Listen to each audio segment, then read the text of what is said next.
Good evening, everyone. Thank you all for joining us this evening for the City Council meeting and public hearing of Alpharetta City Council for September 22nd, 2025. Before we get started, I will note for the record that a couple of items have been deferred. One was withdrawn, actually. The following items, if you came for these, were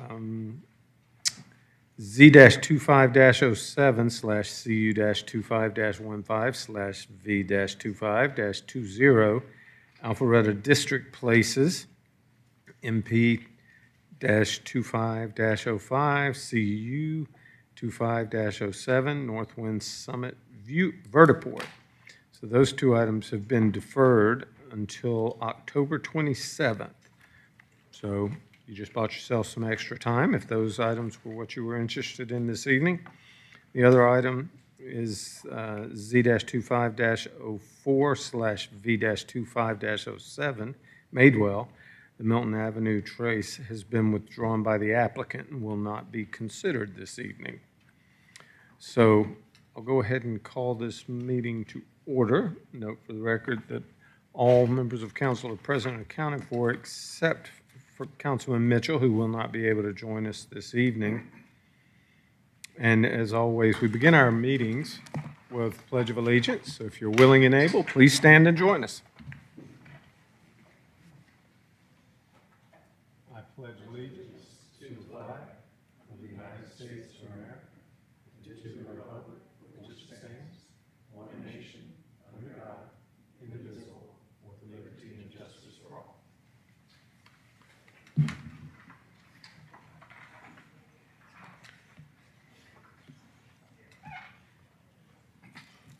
So the first items we'll take up will be work session items. For those of you that aren't familiar with how we operate, work session items are not items that City Council will be voting and deciding this evening. They're just an opportunity for our City Council to have a public discussion to get information to inform and hopefully give our staff direction in the future. So we're not going to be voting on anything. It's just we're not allowed to meet in private and talk about what should and shouldn't happen and stuff like that. So we're doing it in public so all of you can participate in that discussion. So the first work session item this evening will be the Wills Park update prior to construction, and Director Rogers will be giving the presentation. The City Council is just going to be reviewing and discussion of the construction and improvement plans for Wills Park. Director, you have the...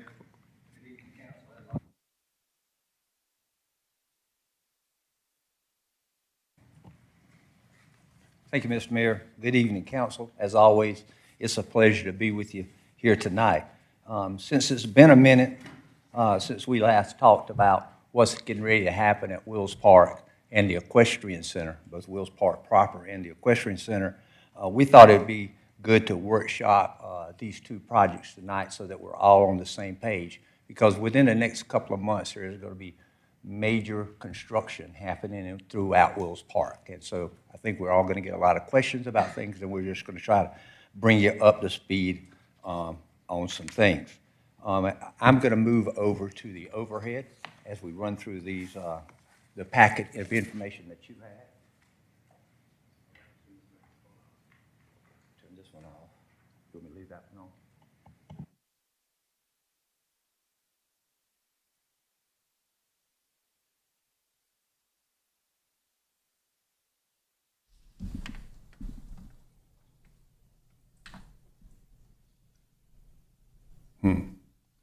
Doesn't seem to be working. It was working earlier today. Was it? I don't see your lights on.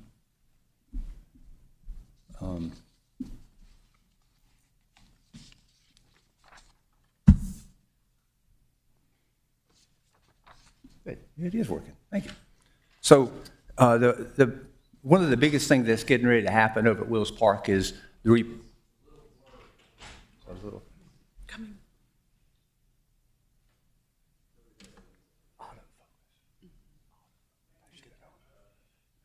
go to put the other one up, just hit that button again. Okay. All right.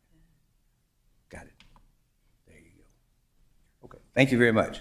So one of the big things that is happening at Wills Park, as we all know, is the replacement of Wacky World. Wacky World is a 27, almost 28-year-old wooden playground that has seen its better days, if you will. And so we're going to be replacing Wacky World as we know it with Wacky World Next Generation. And this is a layout of the Wacky World. It's a little bit bigger than the current Wacky World. It's going to have a better sight line. The fence is not going to be wooden pickets. It's going to be the metal fences that you can see through, because one of the concerns that parents have is they wanted a line of sight to be able to see what their children are doing when they're playing in the playground. So it will be one way in and one way out, but it'll be a different type of fence, and it'll also be a different type of surface. We're going to have a poured in place rubber surface, which is going to make a huge difference for folks that have mobility problems being able to get in and out of Wacky World and play on Wacky World. So this is what it looks like. We are planning on adding one more shade component over this piece right here. But other than that, this is what it's going to look like. A couple of cool ideas is there's a zip line right here. This is for the older kids to play in, and this is for the smaller kids to play on, and there's swings for both age groups. So we'll move on to the next photograph that I have. This is obviously a bird's eye view of what the playground is going to look like when it's finished, along with what the restrooms are going to look like. It's at the end of the day, it's just a bigger building, but we're increasing the restroom size by 150%. So it'll be 150% more bathrooms to be able to be used in Wacky World, including a family restroom will be there as well. You can see this area right here is going to be a stormwater feature. When Wacky World was first built, there was no there wasn't enough stormwater done, so we're having to do that. That leads me to a major portion of my presentation tonight is how many trees we're going to have to take out. So if you were looking today at this same picture, you wouldn't be able to see Wacky World at the restroom because it'd be covered with trees. A total of 50 trees are coming out of that area. So I want everybody to understand that. We don't want there to be any surprises in the next 2 or 3 weeks when the chainsaws arrive and those trees start falling, that they're coming out. Now, there are, within those 50 trees, only 3 trees that are specimen trees, only 3. And those will be, we're going to replace those trees, but all of the trees that are coming out, we're going to replace at least every one of those trees. So we're going to plant more than 50 trees back as we're doing this. But most of the trees are coming out because of the stormwater need, but also because they're within the footprint of Wacky World. One of the things as we're moving forward, we wouldn't want to build playgrounds that have trees in the middle of them, because there are things that fall out of trees, limbs that fall. There is always a safety concern. So between the stormwater safety concern and many of the trees are in decline, so that's why we're removing the trees. If you want to go out there and see for yourself, every tree that is coming out is marked with a big red X, so you can see for yourself which trees are coming out. And I also do have, I can show it if I need to. We have a tree study, so every tree out there was studied. It was reviewed by our in-house arborist, as well as an outside firm that came and evaluated the trees, and we came to that conclusion that the ones that needed to come out. A couple other things that you'll notice here, this trail here is the spine that we'll talk about in just a minute. And up in the upper left-hand corner, you can see where we're going to put in an additional parking lot for another 72 spaces for parking within Wacky World. There's currently a grass area, and we're going to be making it a parking lot because one of the desperate needs we have, if you've been out to Wacky World on a spring Saturday or fall Saturday, you'll know that parking is an issue. They usually park on that, but about half the number of people get to park there because whoever pulls up first decides where everybody else parks. So we're going to be putting in a parking lot on that. Couple other pictures that'll show, kind of give you a view of what we're going to be doing there. This one is if fields 1 and 4, 1's on your left, 4's on your right. We're looking back at it. There's going to be, we call them little nodules, and throughout the park, those nodules will be there for people to gather and to just gather and wait and do those. So these are the pictures, though, that I just want to make sure everybody understands. This is looking at Wacky World to the left. You can see the restroom almost to your right. You can see the trees that are coming out. So just want everybody to understand that. This is standing within Wacky World. And if you look at that tree objectively, you realize that tree is leaning really bad to the left, and it's inside the playground. So those are the ones that kind of coming out. And again, another example of what's coming out that are within the playground. And I you know, I don't want to keep beating a dead horse, but these are the crepe myrtles that are coming out, again, because Wacky World is getting bigger, and you really don't want crepe myrtles next to your playground anyway. It's kind of like sweet gums. You don't want them anywhere close to your playground. If you have one in your yard, you know why. You don't want it close to the playground. And then this is a better view of the trail and what's coming out. So I just want everybody to understand that I'm a parks guy at heart. Everybody knows that. And I love trees as much as anybody. And I feel like that I'm losing some really good old neighbors. But I hate to see them go, but they're leaving no matter what.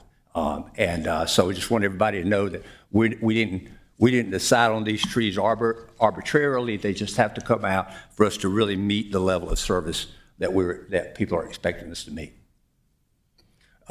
There's also part of Wills Park is we're going to have gateway entrances on both the east and the west side, along with that spine that's going to connect the east and west side. We're going to let people know that we're proud of Wills Park, our downtown flagship park, and give it an entrance that is deserved. And then in addition to that, we're going to be Waggy World, not Wacky World, but Waggy World is going to get a facelift, improved drainage, and a new fence. There's just going to be 2 areas, a small dog area and a large dog area. The footprint's going to be the same, but the drainage is going to be greatly improved, and as well as the amenities, dog-friendly spigots and pinches and those kind of things. So that's part of the project as well. So I think that kind of encompasses what we're doing at Wacky World, what we call proper. Be glad to answer any questions you may have about that before we move on to the Equestrian Center. Councilman Brady. Thank you, Mr. Rogers.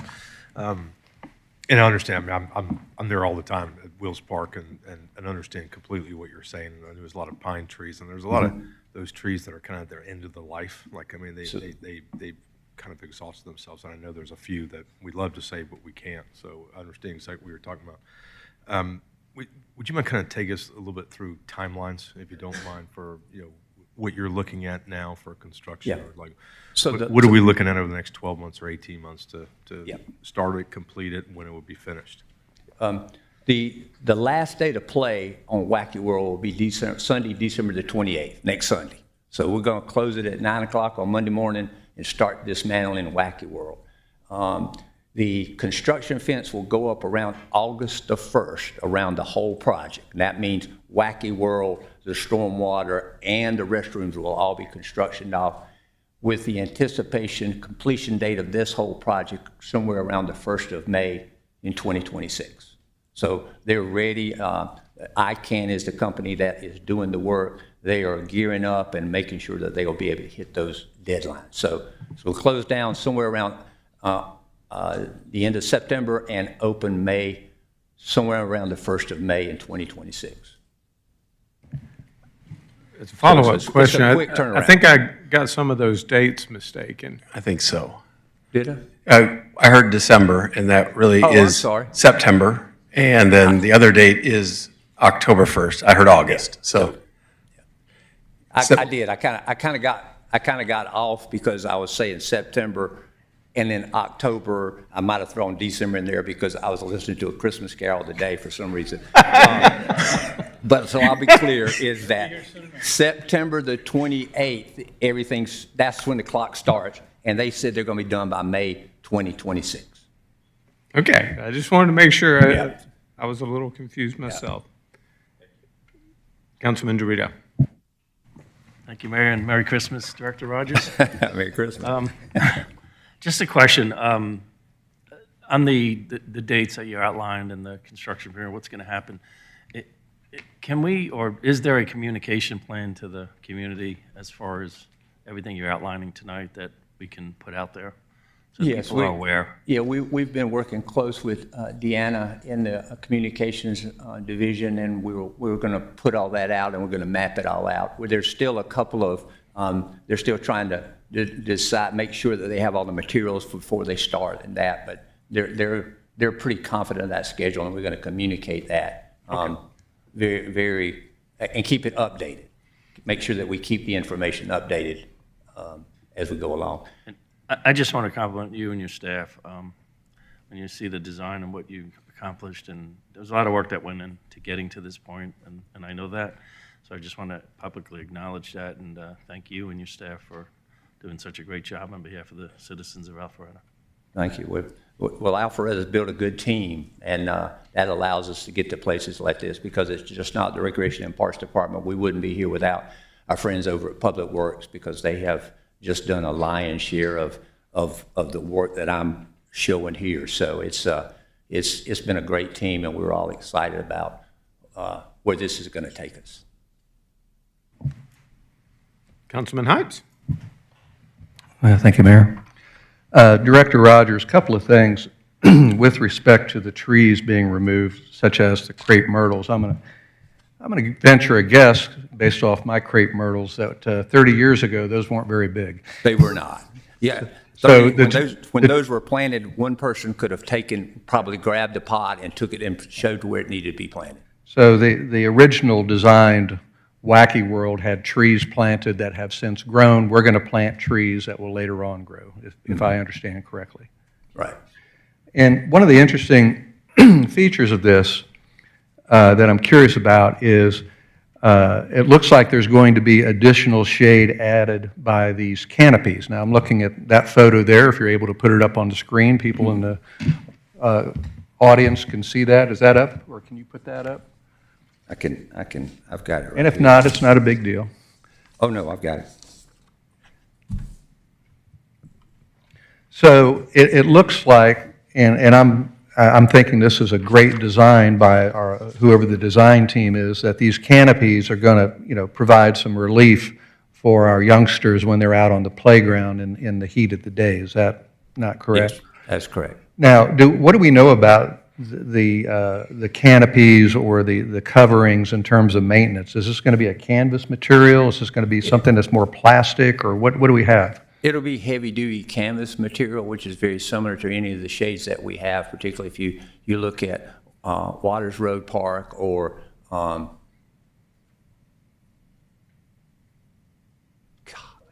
Mid-Broadwell. Thank you, Mid-Broadwell Park, where we've put the shades up. It's heavy-duty canvas. Yeah, it'll have to be replaced anywhere from 8 to 10 years, just kind of depending on wear and tear.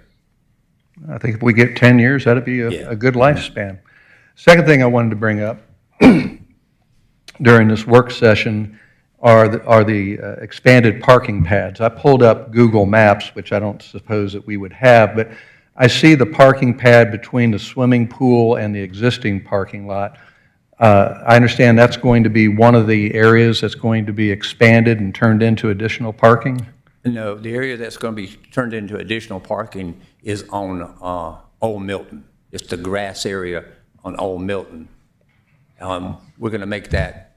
So here's the pool, and here's a grass. That is the area, absolutely. I was thinking, when you said pool, I was looking south instead of west, so you're right. So, and the other thing I notice is, as for the existing parking lot, there's a fairly deep grass area between the edge of the parking lot and Old Milton. Is there any plans to provide additional parking into that area, or are we going to keep that as just a really deep buffer?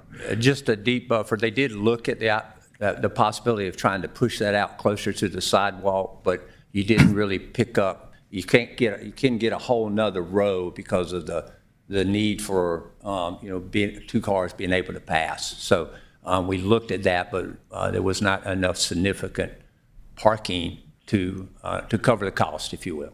All right, because if we're going to mobilize and have paving contractors, et cetera, out there, if there was an opportunity to do more if parking was needed, I wanted to see if that had been looked at. We would have loved to squeeze it out another 20 or 25, but it just wasn't possible.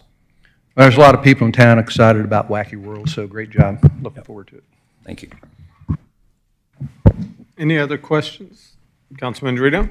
One more question, Director Rogers. Could you explain about the bathroom facility and how the facility will close? We'll have like monitorization on the doors from technology advances. Well, what our plans are right now is for both of those to have the automated locks systems on them, so they'll lock at a particular time. As far as going in, you can, if you're ever, you can't get locked in because you can always get out. But we're also going to have on these restrooms is a small glass window up high made of that real thick glass, so that if you ride by late in the evening, midnight, and that light's on, that means something's moving in there, because the lights will be, if there's no movement, the lights will go off. So it'll alert, particularly our public safety folks, that there's somebody in the restroom and can check that out. So yeah, that's our plan, is to for the safety aspect of that. I think it's important. I just wanted to make sure you mentioned that to the public. Thank you. Does anyone else on council have any feedback to give? If you don't have any other questions? Director Rogers, do you have enough clarity? I'm sorry? Do you have enough clarity from the work session? I do. We're going to move forward with the project as we have, and we're excited about it. I'm excited to eventually get this thing going. Yes, absolutely. Now, there's a lot of people that have been waiting, and it has been a very deliberate process to make sure we were good patrons of the tax dollars we've been spending on it. The other work session item is the Wills Park Equestrian Center update. So Director Rogers, if you don't mind updating us on that project. Yeah, I'm glad to. Thank you very much. The other major project in Wills Park is the renovation of the Equestrian Center. To bring you up to speed, we have renovated 2 of the competition arenas already in Wills Park, what we call number 1 and number 3. And the next phase will enlarge and renovate arena number 2, as well as schooling arena number 4. We're also going to add a new entrance off of Wills Road to the back of where the barns are, upgrade the RV hookups there as well. I also have, I can show you this. So this is what, if you're over at the Village Park and you were on one of their nice balconies looking over the street, this is the view you would have. This Arena 2, that's closest to us. Right now, that is a smaller arena, and it also has that building there that we call the show office is on that, so that's coming out. It's going to be enlarged to the same size as number 1 and number 3, so we'll have 3 competition arenas. And then here is number 4. It's the smaller arena between number 3 and the covered arena that you see there. The other photo I have is shows what that, when you come in, what that area is going to look like. That's going to be the welcoming area. It's kind of, this is going to be the, if you will, the front door of the Equestrian Center, what that's going to look like. And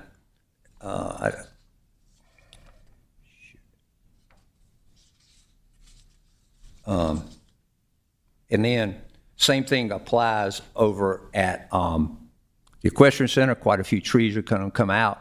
All of those trees are going to come out because we're going to have that whole area there for stormwater.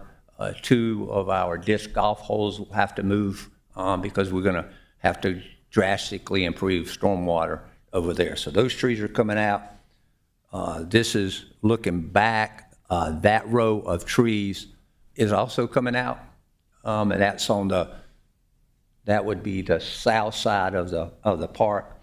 And then this is the one that I think is probably the most important, is that this row of memorial trees will have to come out. But our plan is, we got kind of a 2-phase plan. One of them, we're going to try to see if we can, these trees are not that big. We're going to try to spade these trees and move them. If we don't, then we're going to plant back the same kind of tree that we take out. But we need that space to make so that the arena can get enlarged and we can keep that trail between the parking lot and the arena. All of those trees will be moved up to the far end of Wills Park. So the trees will be planted along the highway north end, if you will, of that green area. That's where the memorial trees will be moved.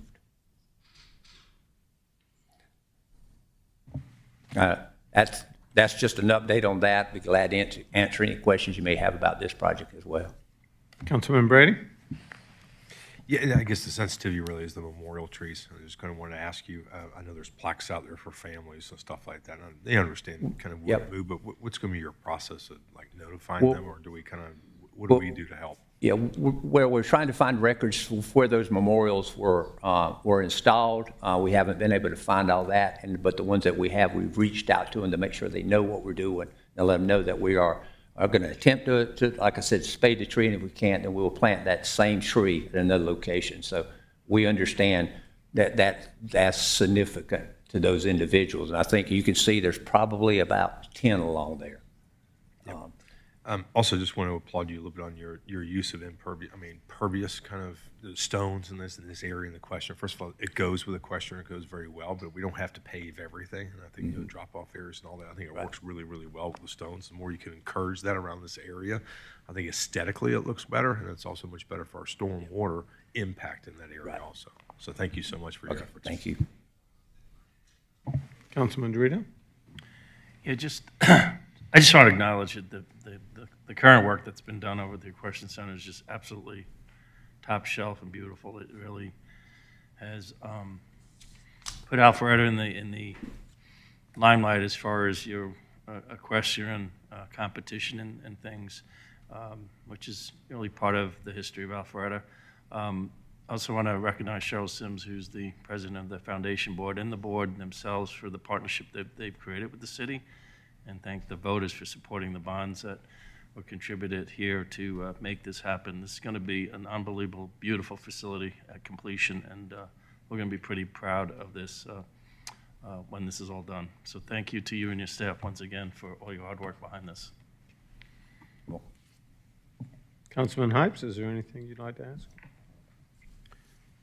Mayor Pro Tem?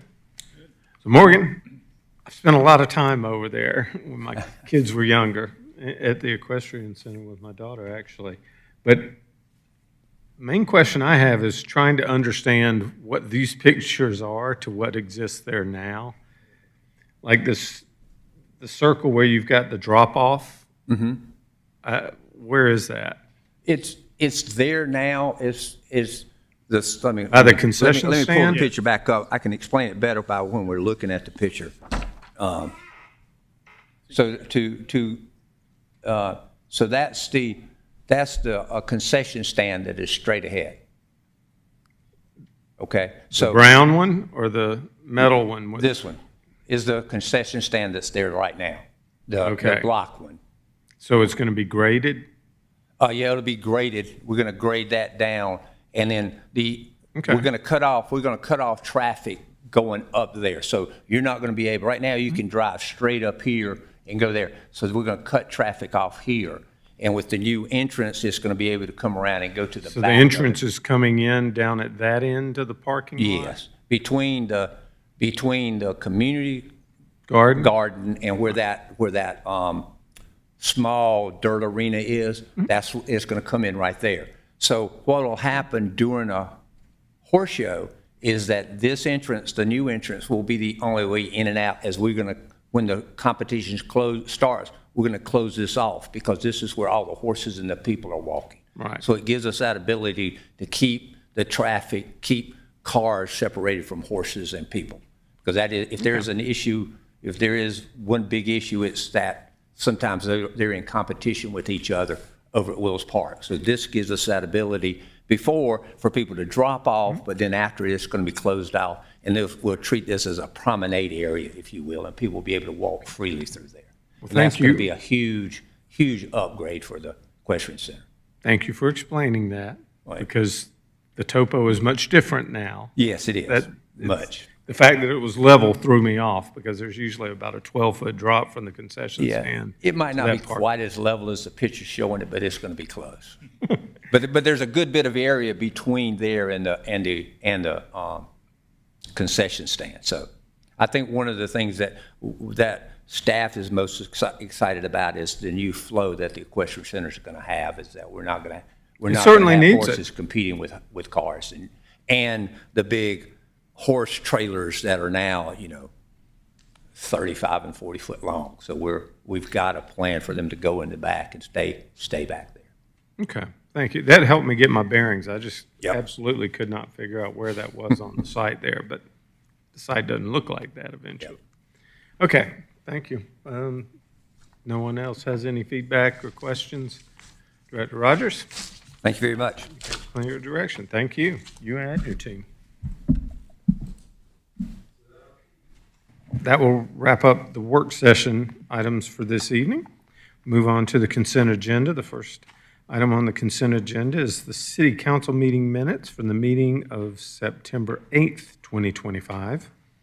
The ratification of a new national opioid settlement, the financial management report for the month ending July 31st, 2025, the consent order and final judgment for Cummings Street, Parcel 9, and the public access easement agreement with Dogwood Square. Is there anyone from council that would like to remove anything from the consent agenda? Ms. Shapiro, do we have any public comment cards on this item? We do not, Mr. Mayor.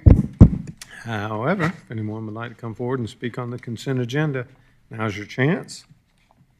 I see no one coming forward, so we'll close public comment. Do I have a motion? So move. We have a motion by Mayor Pro Tem Merkel, a second by Councilman Brady. Any discussion? All those in favor of the motion to approve the consent agenda, please vote yes. And it does pass unanimously.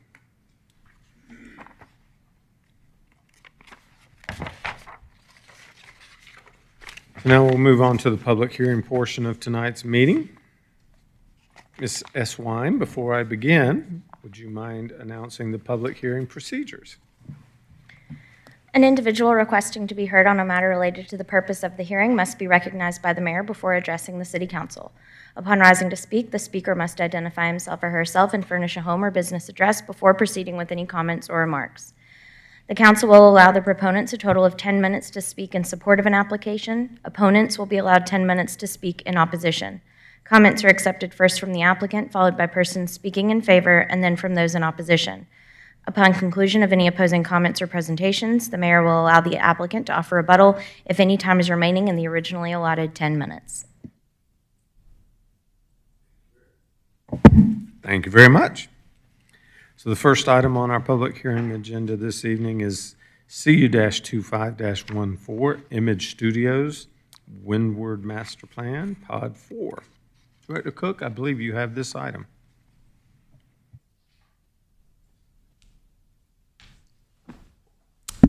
Good evening, Mayor and Council. The next item, the applicant is requesting a conditional use to allow spa service business to operate in Image Studios, which will occupy 8,304 square foot suite at the Terraces at Windward Shopping Center. They lease suites there with just a variety of different beauty, health, and wellness personal service providers. The applicant requests the following spa services. They're going to have massage, waxing, hair removal, spray tanning, body treatment, body wrap scrub, body contouring, lymphatic drainage, acupuncture, facials, hydrotherapy, cool sculpting, and cellulite removal. Property is located at 3070 Windward Plaza, Suite T and U. The property is zoned CUP. It's subject to the Windward Master Plan Pod 4, which is designated as commercial. Spa services was previously added to Pod 4. With the approval of a master plan amendment, conditional use for a spa called Hannah Day Spa in 2013, and that business has closed. And I'll show you within the Windward Terraces. It's located within this building in particular, in the middle of that building.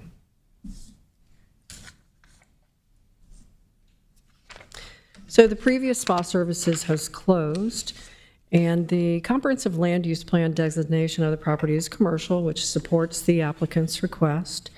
And Image Studios leases suites to cosmetologists, hairstylists, estheticians, and other similar personal service providers. So they have 40 suites, so there will only be a limited area that will be used for spa services. Hours of operation for the business are Monday through Sunday, 8 to 9 p.m. And I'll show you where we have other spas that have been permitted conditional uses within the city. And you can see, looking at this area here, it's actually Windward Plaza here. So there's not a spa that's located, meets the distance requirements from the closest other approved spa. So the blue and the orange are the spa services. And the area we're looking at this evening is here within the Windward Master Plan. We reviewed the applicant's proposal against the review criteria for a conditional use, and the proposed use would complement the beauty service offered at the applicant's business. If approved, we do have conditions that we're recommending that would regulate and limit an expansion of services as well as signage. They also, of course, had to participate in the citizen participation plan. They did mail letters. The report states that no comments were received. The applicant provided several letters of support from other tenants within the Terraces at Windward Shopping Center. And this item was considered at the September 4th Planning Commission meeting. There were no public comments, and after discussion, the commission did recommend approval, unanimously 7-0 vote. And of course, we're recommending, the Planning Commission is recommending approval, and there's 5 conditions that are recommended. And I'll be happy to answer any questions that you may have. Do we have any questions for Director Cook? Thank you, ma'am.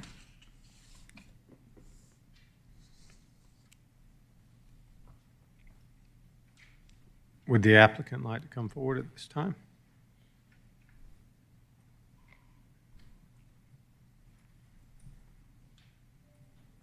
Good evening, Mayor. Members.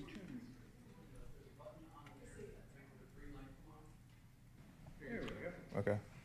Good evening, Mayor and council members. My name is Oyedele Oladeji, business address 3070 Windward Plaza, Suite T and U. And I also reside in Alpharetta, 6100 Water Lily Drive.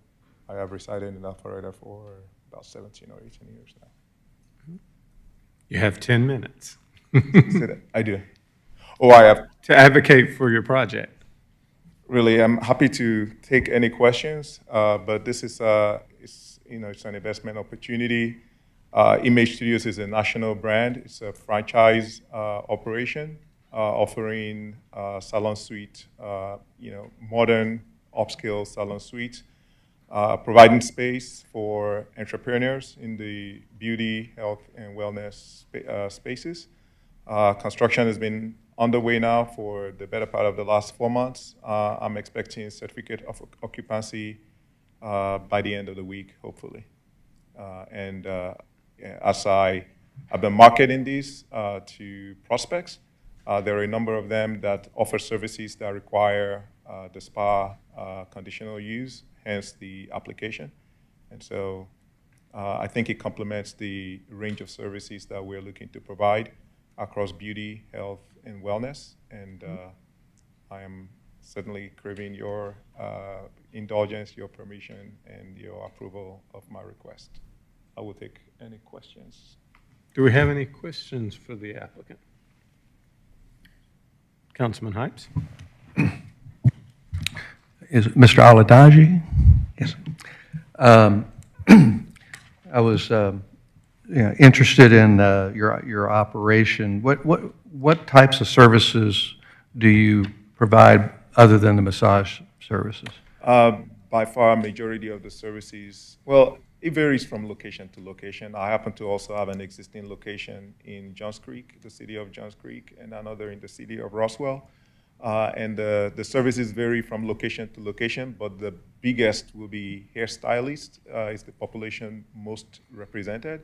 But you also have nail techs, which is, pedicure, manicure, head spa, foot spa. I have barbering services.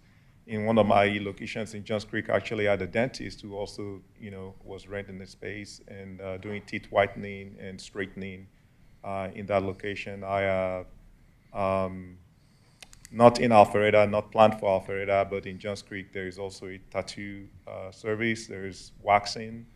There is med spa or Botox injections. There's a variety of services provided. In the facility, does it do hair salon and haircuts for guys and gals both? Exactly, yes. Children and adults? Correct.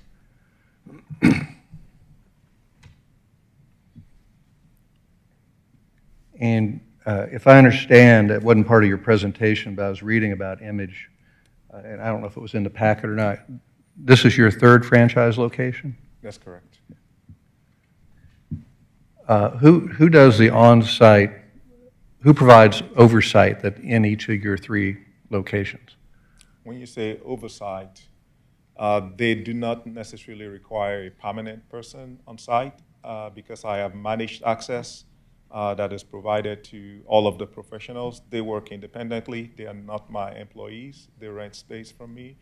And so through the card access that they have, they enter the space and they conduct business. I am in those premises, multiple times a week just to, make sure things are running well, take care of any needs or requests that they may have, and certainly observe, and make sure, again, everything is going well.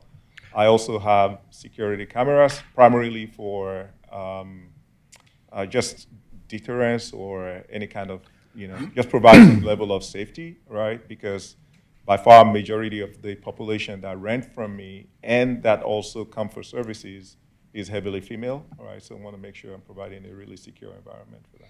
So do you yourself hold a massage therapy license? No, I do not. Okay. The people that will be working at this location, they're going to be tenants of yours, is that correct? Yes, they will be, and they are required to have not only an Alpharetta business license, but also the appropriate licenses from the state of Georgia, whether it's cosmetology or massage or whatever the appropriate licenses are. I require that before they can execute the lease. So looking at the packet here, I see that the overall premises is 8,340 square feet. And in that amount, you can have up to 4,000 square feet of rented stalls, booths, whatever the case may be, to massage therapists. How many different independent contractors do you think you will be employing? There are 40 suites, and some instances, it is not inconceivable that some take more than one suite. The maximum will be 40. So there could be 40 independent operators Correct. That are massage therapists. There could be 40 independent operators. Under no circumstances would I promote or even allow that all of them will be massage therapists, because it is completely contradictory to my selling point, which is a collective of beauty, health, and wellness professionals. The blend of services, I think, is a key appeal and selling point for the pros. So if it's just massage, I think it completely defeats the purpose of what I'm trying to do. Thank you. Okay. Do we have any other questions for the applicant? Thank you very much, sir. Thank you. Ms. Shapiro, do we have any public comment cards on this item?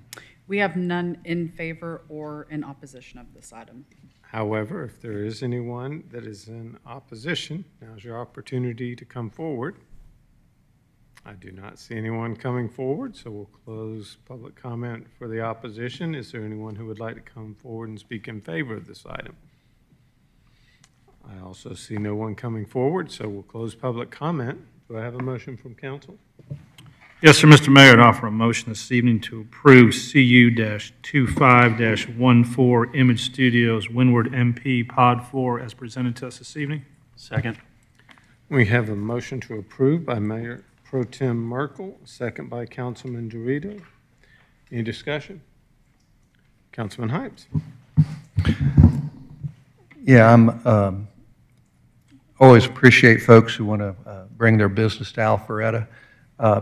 I'm troubled by this particular application with the condition number 2 that it's this use is limited to Image Studios because it's a limited use to a landlord, whereas the tenants are providing the thing that we're actually providing the use for.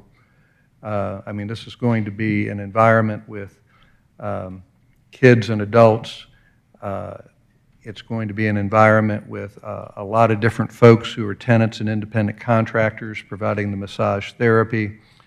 And it's going to be an environment where the landlord, owner of the business, does not have a massage therapist license. And so when things are going appropriately or inappropriately, as the case may be, I would have preferred that somebody have an understanding of what's required of a massage therapist and what isn't per license. And so I'm going to be voting according to how troubled I am by the application. So I just wanted you to know. So. Any other discussion? Well, I'll just note for the record that I certainly understand your concerns. However, I know my wife uses a facility similar to that here in Alpharetta. And if I recall, we actually had to allow that facility to provide massage over the last couple of years. I think we had that decision that they were bringing in one of the vendors that would do that. So I trust our code enforcement to make sure things are done well in our public safety department. And I have a tremendous amount of confidence that a business that's been successful in Johns Creek, as it seems to have been, will continue to be successful in Alpharetta. That being said, all of those in favor of approving the motion, please vote yes. Otherwise, vote accordingly. And the motion does pass 4-1. Congratulations, sir.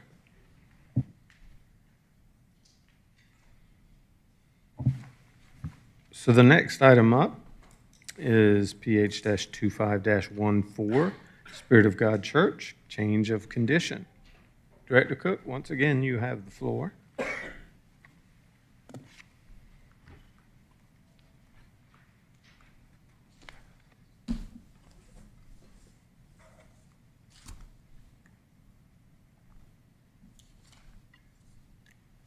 Mayor and Council, the next item is shown to you hatched on the screen. And the applicant is requesting changes to conditions of zoning related to a conditional use approved to allow a church for Spirit of God Christian Church on 2.92 acres.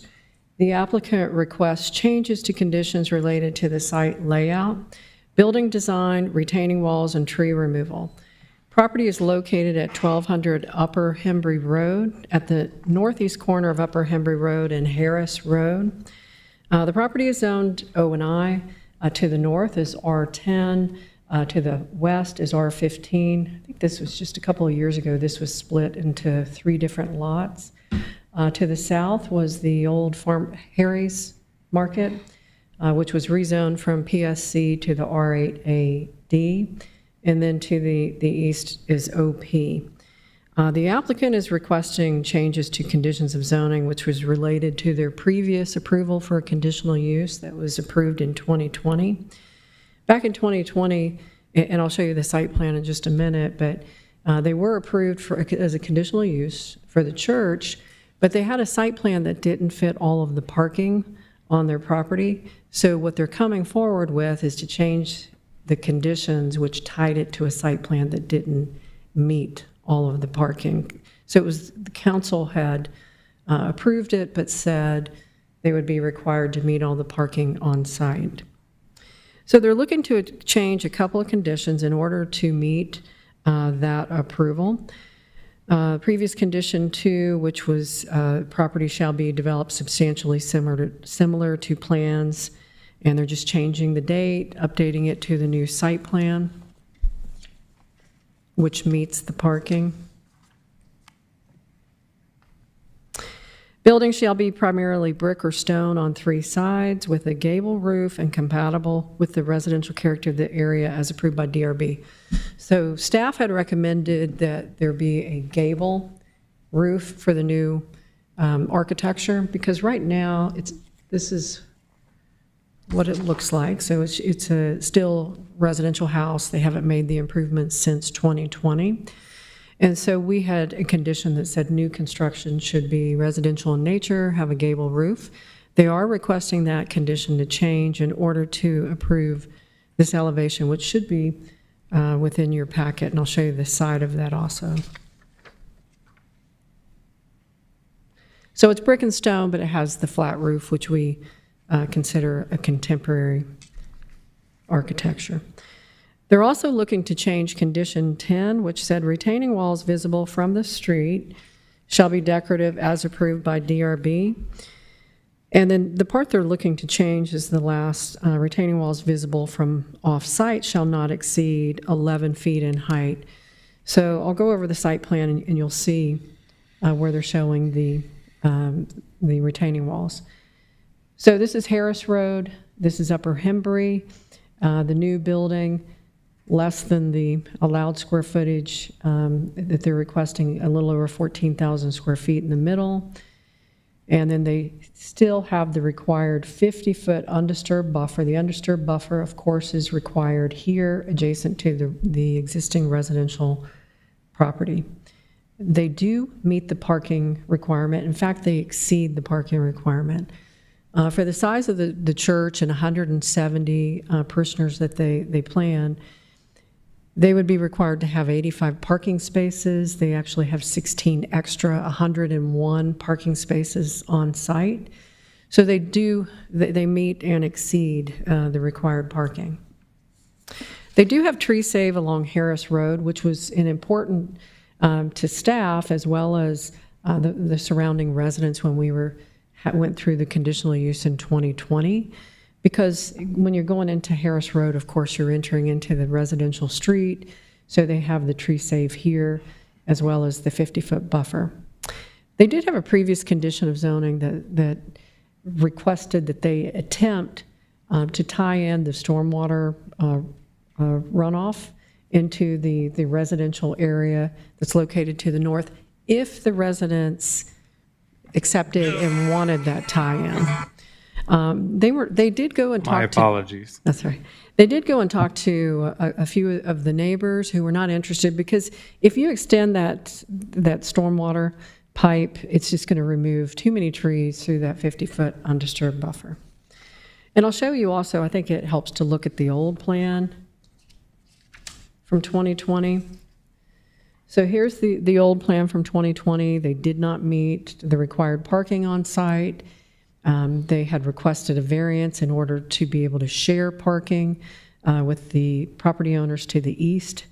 And so they had trees that were saved, more trees on the east side, but in order to meet the required parking, that tree save area is removed. So they keep the tree-safe area along Harris as well as the 50-foot buffer. So that's the reason for the other condition that they're looking to change, which is 15. It's because they need to meet their required parking. They do meet the required landscape strips, and staff reviewed the applicant's proposal for the changes in order to meet the parking. The changes are necessary to provide the parking on site, so they're supported. However, we do not support the request to change condition number 5 regarding the more contemporary architecture. And development along Upper Hembry Road in the past has required buildings that are residential in character. And I did get a picture of the building beside of it. This is, of course, to the east. It's hard to see, but I think you can see it has the gabled roofs. Of course, this has been built many, many years ago with the parking along the front. The applicant did notify surrounding property owners within 500 feet. The report states that a public comment was received regarding the size of the church being larger than originally intended. And we did receive an email regarding the traffic as well as the current maintenance of the property. Some of the surrounding residents were upset about that it wasn't currently being maintained. And then we also, again, had the statement about the original request in 2020 was for a smaller church. We went back through those notes, went back through the minutes, and that original application was for a request for 250 attendees. So this is actually, with the recommended conditions we have, we're recommending that they're capped at 170. So this would actually be a reduction from the original request.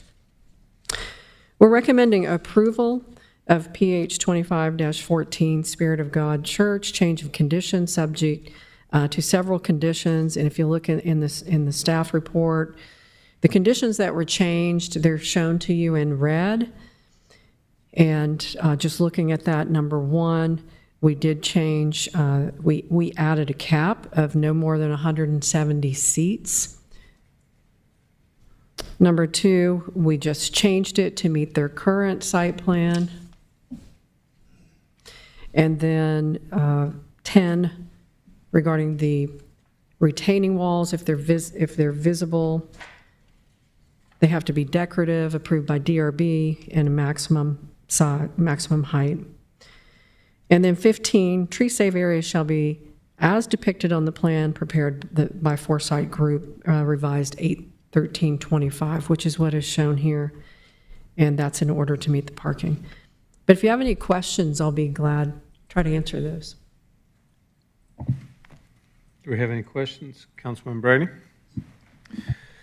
I think this is not the first time. I think we've seen a situation like this in Alpharetta, and I'll be sensitive because I know there's a faith base and there's a congregation behind this, but this is more of a land kind of use, that discussion.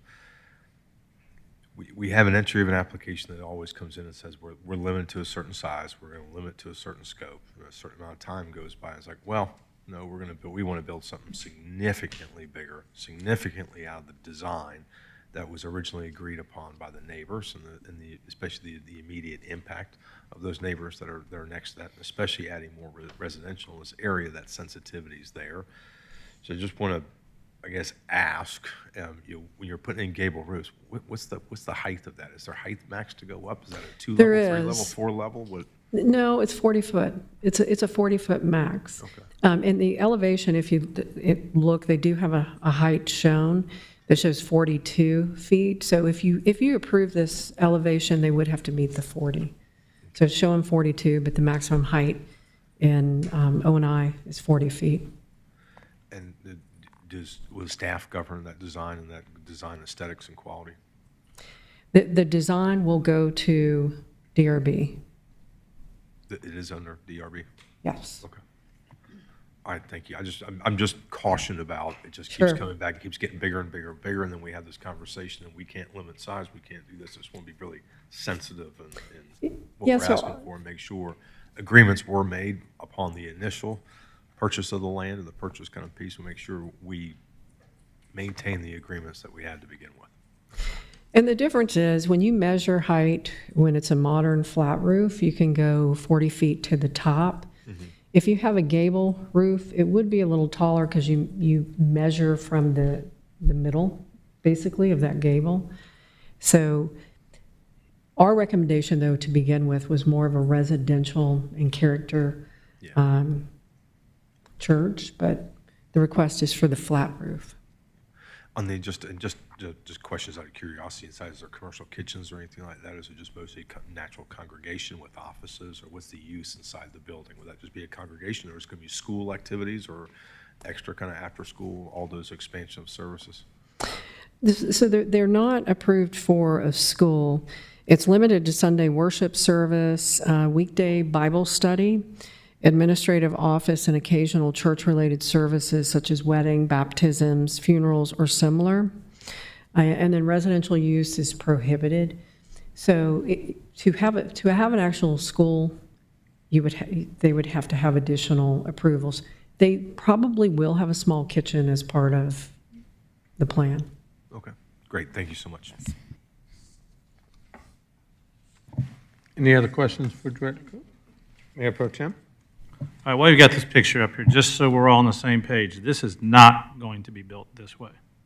This is what they're requesting to build. This Understand. architecture, And based on the conditions and your recommendations in those conditions, say this does not fit. correct, Okay, just want everybody to know that, right? right. We were in agreement with the other request, except for the architecture.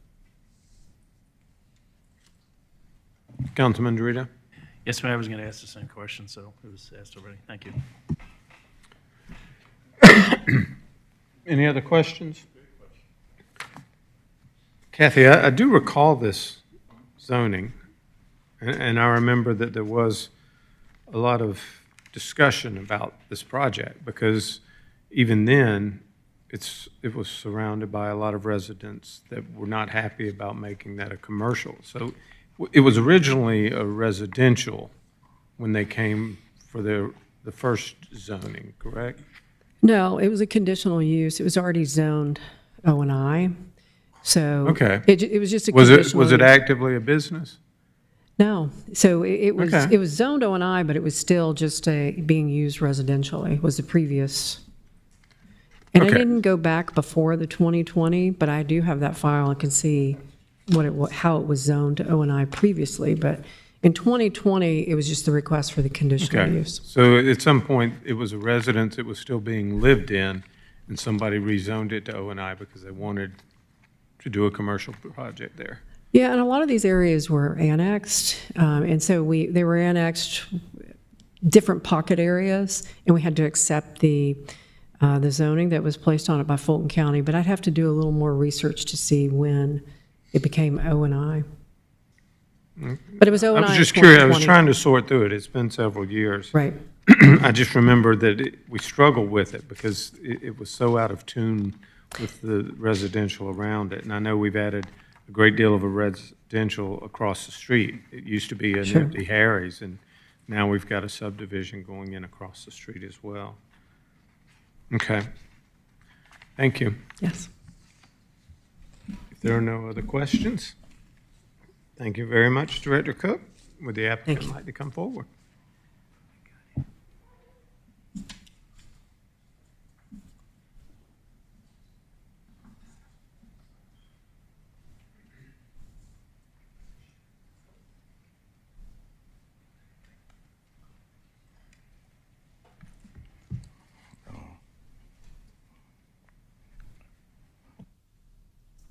Good evening, Mayor and City Council.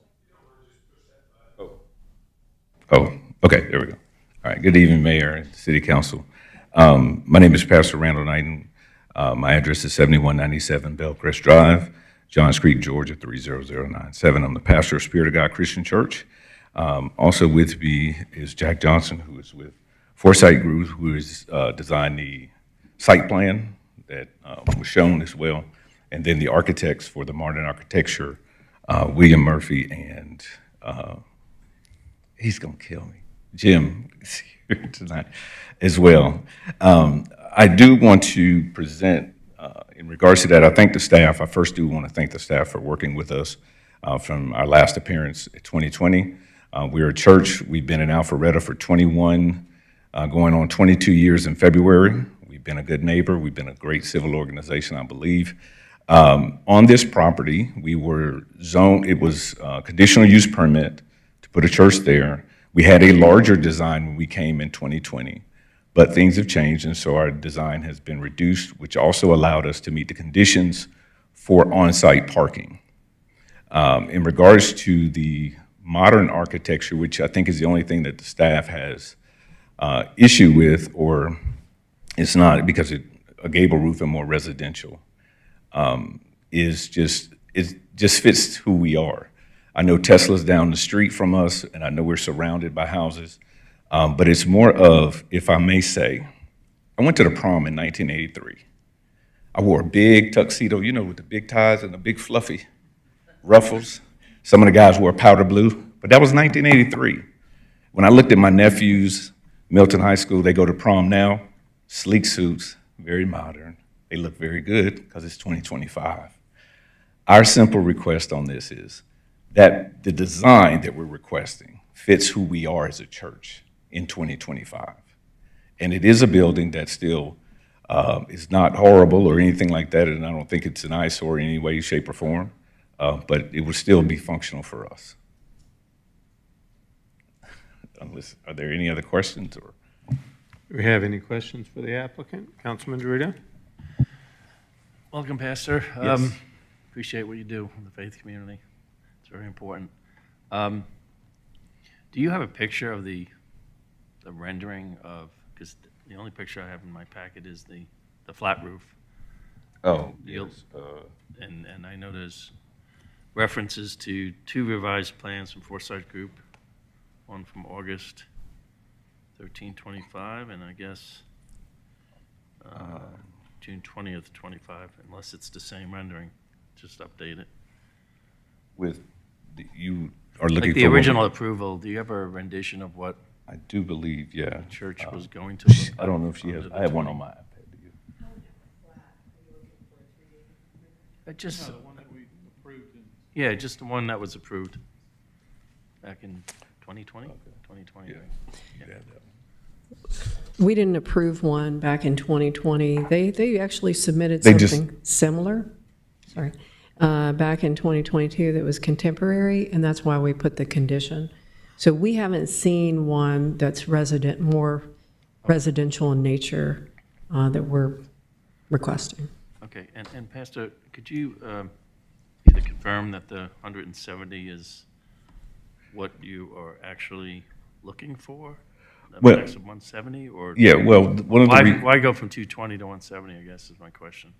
Well, we reduced the size of the building, so the building was much larger. Okay. And so it had the 220 or whatever that original number was. One of the things we wanted to make sure we did was to meet the parking to seat requirements. So that's one of the reasons why we even wanted to exceed, because in the event that there was growth, that even if we went to 200, we would still meet within that. So the 170 is what is comfortable and what settles for us at this point. And we made sure that we did exceed the parking ratios. What's your number of congregants now at the church? Probably on Sundays when we meet, it's probably about 100, 125 people, maybe. Yeah. Thank you, Pastor. Any other questions for the applicant? So if you could refresh my memory, where is your current location? Current location is we're meeting at the DoubleTree Hotel in Roswell. Okay. So, and I'm just asking, I think several of us have concerns about the design. Without knowing what that design looks like, it's going to make it a challenge, I think, for me personally. I'm curious, would you be willing to accept some kind of condition that it had to be approved other than by DRB? Oh, yeah, sure. And that would that condition be that we had to have the gable roof, or that whatever we presented had to be approved by, let's say, the council and DRB? Is that, I'm just speaking on behalf of me because Okay. I can't really answer that for you. I just know that what we're looking at right now doesn't really look attractive. you mean, as far as the roof is concerned? Because I think that's more I'm just printer talking from about the the color. architecture, period. Right, okay. As in, I'm not trying to make a decision on what your building should look like. I just know that with the concerns we have, and we struggled over the original zoning to begin with, that if we felt comfortable with what it's going to look like, okay. gable or not, but I think most of us would like to have something a little more traditional for that Okay. area that doesn't stick out like a sore thumb. All right. Would and I think what might be appearing is the color from the printer versus just the earth tones that look like the structure there. Is that, or is just the roof, is it just the roof and just the fact that it's a modern building? I just don't think it's very consistent with what's around it, Okay. Okay. what is currently there. So I was just asking. Yeah, oh, yes, I mean, obviously, we would adhere to whatever conditions and approval that would be required in regards to that. Again, if we're going to come back to the council, I was always told, just ask for what you want, right? Oh, it never So hurts that's to what- ask, and I Right. appreciate you coming forward with what you're looking for. Right.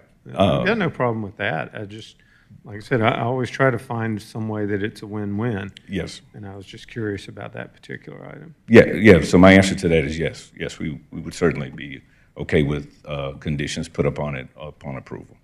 Okay. Yeah. Well, thank you, sir. All right. Ms. Shapiro, do we have any public comment cards? I do not have any in favor at this time. However, if there's anyone that would like to come and speak in favor of the item, now's your chance to do so.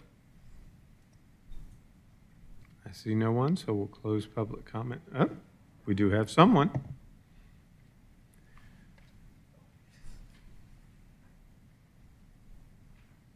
Sir, if you don't mind, just please state your name and address for the record.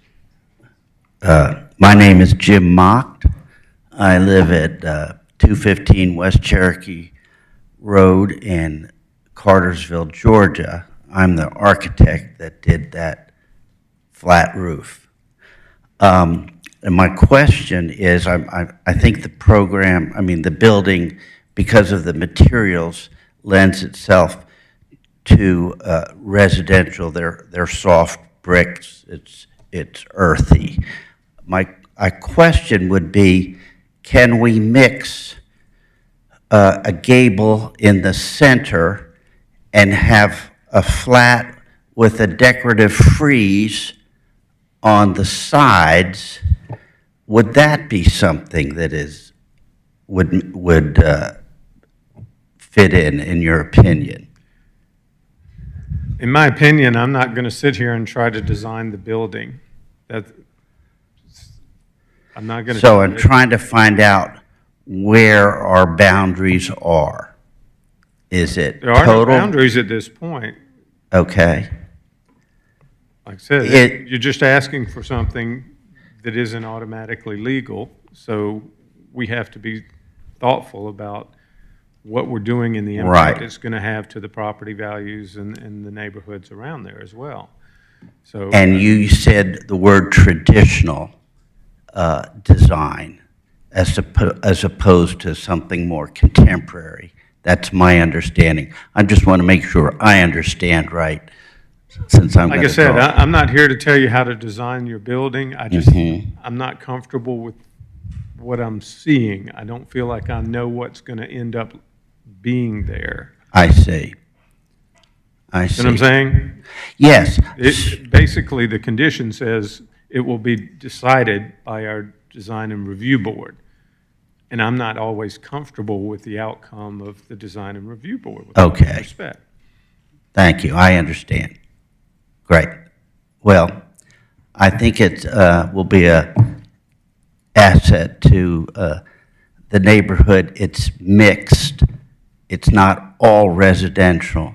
And that's all I have to say. Thank you for speaking up. Is there anyone else that would like to come forward?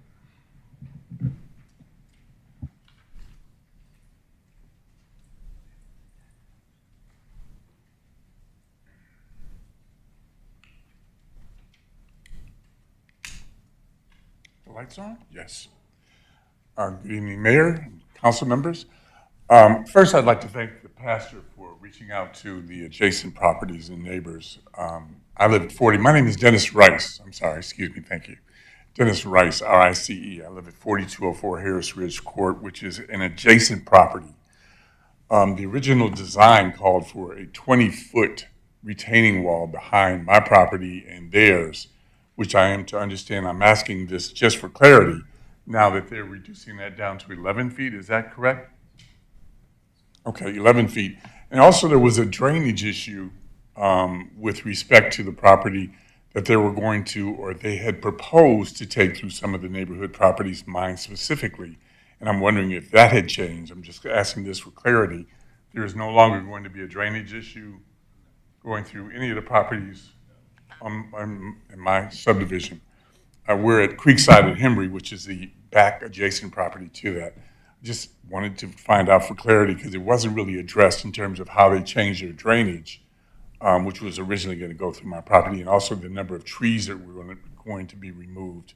So I guess there's less trees and that buffer is going to still be maintained. Sir, if you can direct your comments to the city council and... Excuse me, sir. Yeah. So this was a comment in favor of the project. This wasn't a discovery. This, I understand. It was it's clarification. I am in favor of the project. If you've, well... I'm sorry? If you just want to continue with your comments in favor, now is the time for providing comments. It's not, Okay. it's not a time for All right. dialogue or All discourse. right. Most of that was just for clarification. Thank you very much. Thank you, sir. Is there anyone else that would like to come forward? Seeing none, do we have anyone that wants to speak in opposition?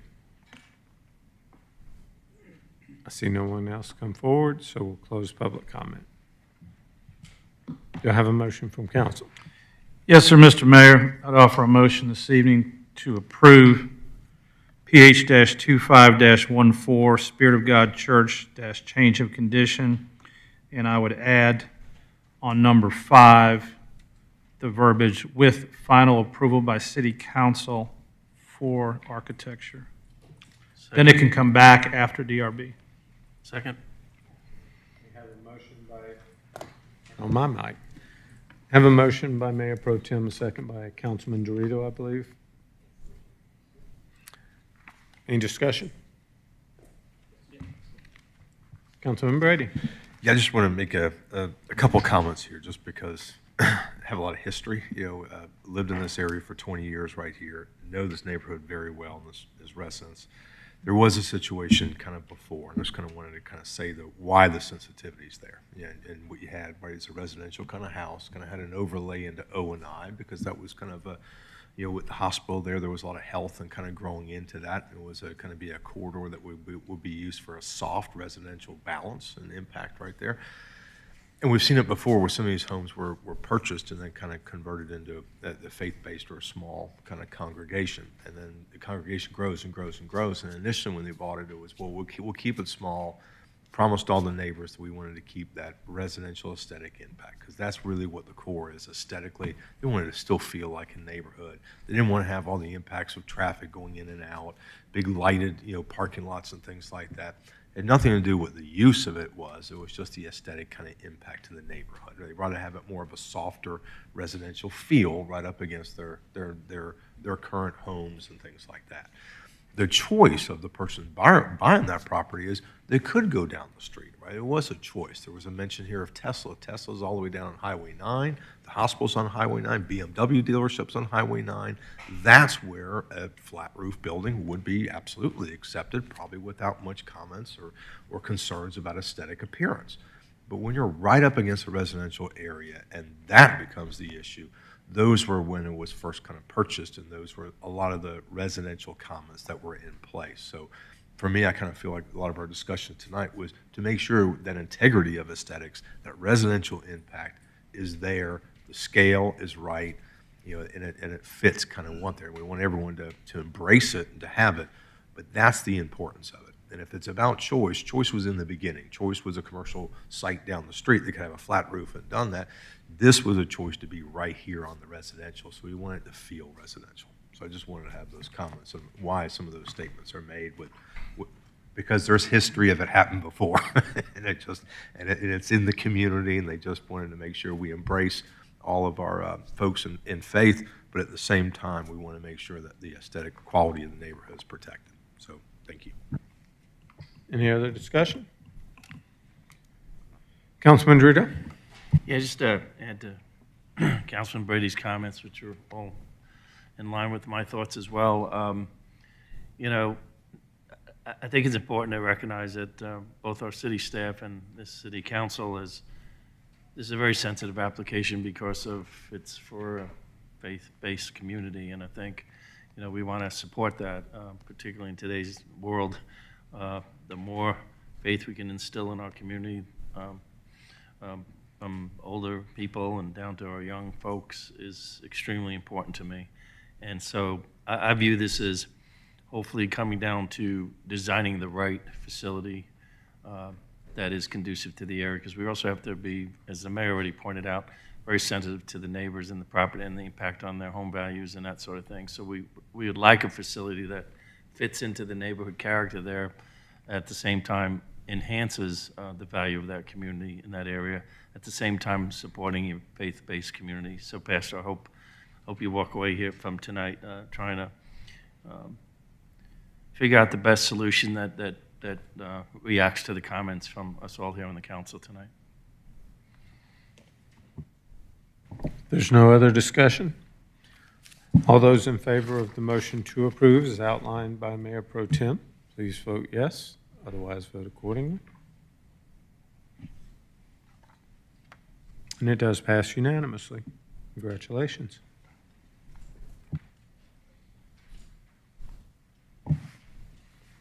So the next item up will be item V-25-19, Tesla EV charging stations at Kroger Shopping Center.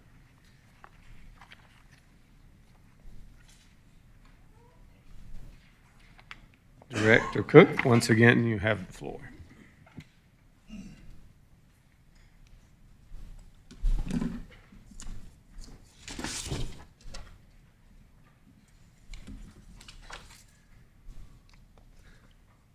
Mayor and Council, the next item is shown to you on the screen, the location, and the applicant, Dewberry Engineers, is requesting consideration of an exception to allow 16 Tesla EV chargers and associated equipment in a commercial parking lot. An exception is requested to allow the EV chargers and associated equipment in the 50-foot front setback along Windward Parkway. Property is located at 12870 Highway 9 at the northeast corner of Windward Parkway and Highway 9 in the Windward Commons Kroger Shopping Center. The UDC states that front setback, you cannot have any structures within the front setback. So that setback, although it's C2, which means it's conditional, it was set at the time of LDP for the land disturbance permit that this would be 50 feet, which means that that's similar to surrounding setbacks. So the request is to retrofit 23 existing parking spaces along Windward Parkway within that Kroger Shopping Center in order to have the Tesla charging stations. And they did provide an aerial, which I think is really good to show the location a little bit better. Of course, this is the Wells Fargo, and the equipment would be within, right now is the 23 parking spaces. They would reconfigure some of the tree islands, but there's a net gain of trees that they'll be putting back. Show you what that looks like now. This is what those parking spaces look like now from Windward Parkway, looking into the shopping center. After the installation of the 16 chargers, they would be adding additional shrubs along Windward Parkway, as well as drift roses in front of that, so there would be some screening. So you will be able to still see a portion of these posts. They're 6.5 feet in height, but the majority of that will be covered with the evergreens. So most of the equipment will be screened. The city's code now, we currently require that all new non-residential developments, we require, if they have 100 or more vehicle parking spaces, we do require that they have the electric chargers. So if Windward Commons was built, constructed today, we would require them to have 5 level 3 EVCSs. The applicant's proposal is for 16 of the Tesla supercharging stations, which exceeds the city's minimum requirement. However, within their application, they do show that they're not going to put signs on these spaces that designate it's only for cars that are charging, so it still meets the parking that's required for Kroger. And also, it's not just for Tesla, so there is a list of other cars that can use, electric cars that can use the superchargers. It's my understanding that it will take anywhere from 10 minutes with these superchargers to 30 minutes to be fully charged. As part of the site plan, they also have, it's upside down, one of the stations that's ADA accessible that has the hatching in order to have accessibility. And again, they will replace any of the trees that are removed, so they'll meet all of those requirements. We reviewed the applicant's proposal. We find that the exception does not conflict with the established review criteria. The proposal represents retrofitting an existing commercial parking lot with EV charging equipment. And if approved, the landscape screening material should be required, and we do recommend that as part of the conditions. The applicant did notify everyone surrounding within 500 feet. The report states that they did receive questions regarding what type of vehicles will be able to use the chargers, how long will it take, and can they leave their car there, or do they have to stay there while it's being charged? We are recommending approval of E25-08 Tesla EV chargers at Kroger. Setback exception subject to 3 conditions, and I'll be happy to answer any questions you may have. Mayor Pro Tem? Kathy, I just want to make sure that there's a definition for associated equipment, that does not include awnings that may pop up in the future. Correct. So they are not approved for awnings. That would have to come back to council. They're only approved for the stations without the awnings. So yeah, it's a good question. Thank you. Councilman Hipes? Thank you, Mayor. Director Cook, this may be the start of things to come in our city and other cities with private enterprise providing charging stations. And my question is there anything about this variance that creates a precedent for future applications? I'm anticipating over the next several years we may get more applications coming forward for available parking lot space, and I welcome the investment in this sort of technology in Alpharetta, but from our side of the ledger, I want to make sure we're getting it right, we're ahead of the curve and ahead of any anticipated issues. I think we are. I think that the retrofit, the location, which is out of the main traffic area, it's an area that they selected, that wasn't closer to the door. So I think that was, a good location. Plus, I like the addition of landscaping. And these are only 6.5 feet in height. The other equipment, the cabinet, 7.5. So I don't think that it is intrusive, to see along the right-of-way. So I think it's a good precedent. What would be the alternative to a variance for the setback request? They could put it more towards the center, so they didn't have to have, it wouldn't be within the setback.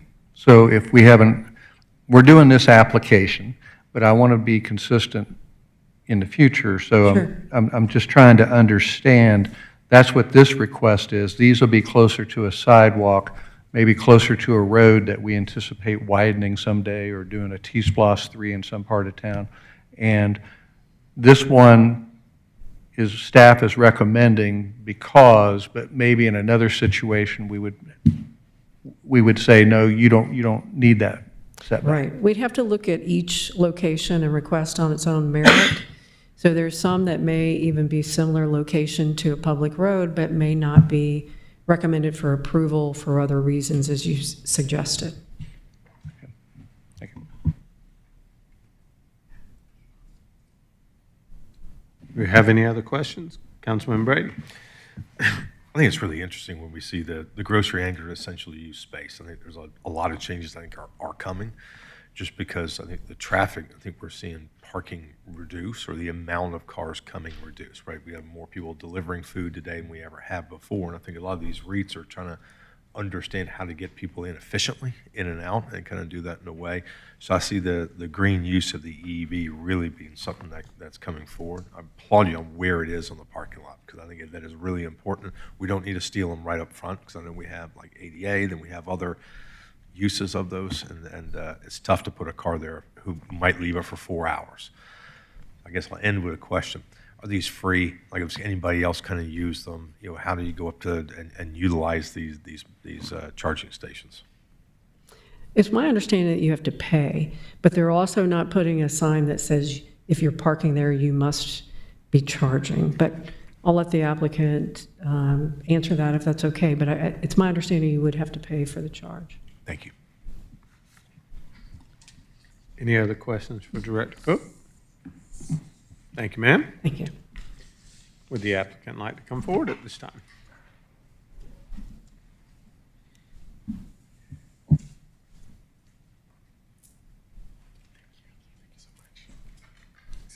Is this on? Okay, yes.